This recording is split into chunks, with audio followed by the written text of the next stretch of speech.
नमस्कार सटकेबाट हजुरहरूलाई यतिखेर प्रत्यक्ष प्रसारण गरिरहेका छौँ। यतिखेर ज्योति मगरको प्रस्तुति यतिखेर भइरहेको छ।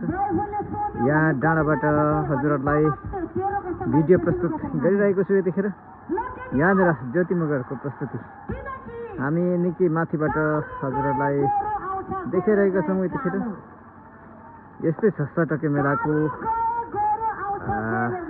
दृश्य हजुरहरूलाई, रात्रि दृश्य।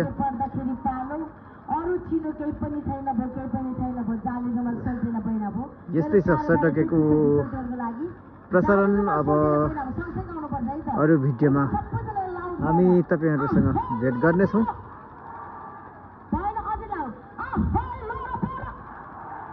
यो सटके पुवा खोला र सटके खोलाको यो दोभानमा रहेको यो क्षेत्रमा मेला लागिरहेको छ।